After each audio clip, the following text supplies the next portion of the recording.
So I've been thinking about something.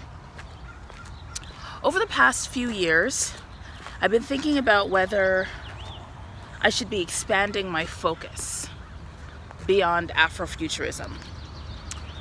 That's because a lot of what I read is actually not Afrofuturism. I read science fiction written by Black people in particular, but also written by people of color who don't identify as Black or who are multiracial or mixed race.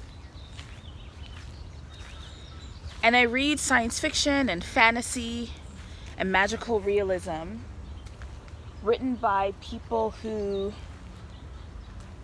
are not North American, like Nnedi Okorafor, like Dr. Karen Lord, like all of the writers in the Afro SF anthology, like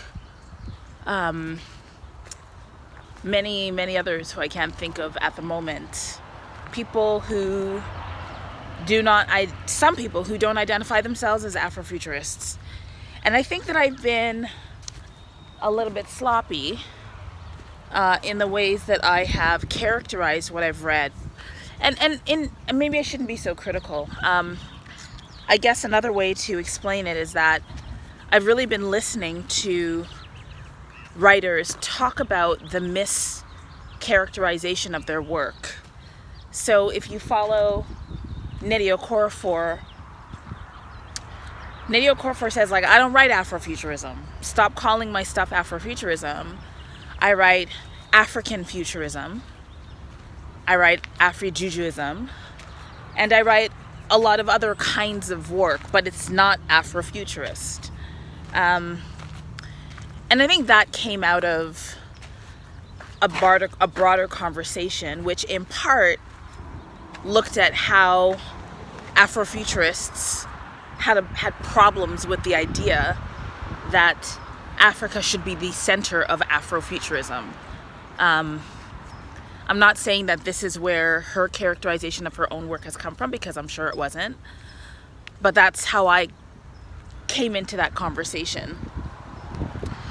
So as a result of thinking about this, I'm going to make an effort to be more accurate and specific when I characterize the books that I read.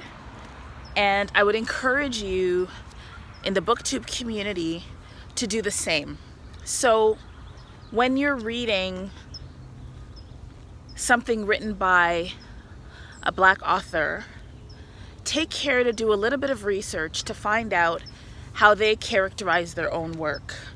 And this has been a problem not only in relation to African science fiction or Afrofuturism or African magical realism or anything like that, but it also has come up in circumstances where female writers in particular have had their work being characterized as young adult when it's actually not.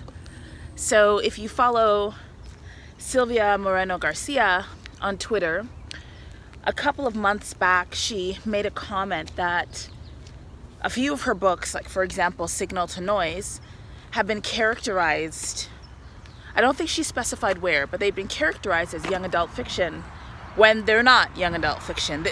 They are stories, works of fiction that feature young adults, but it's not a young adult book. She mentioned that a number of authors face this, where their books get pigeonholed into the wrong classifications, which then has implications for how well the books do, how the books are marketed, who buys them, right?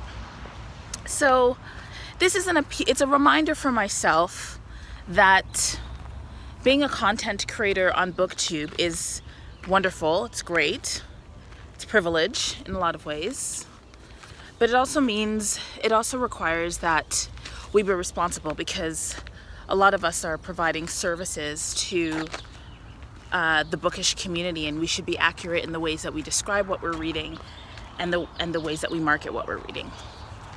More later.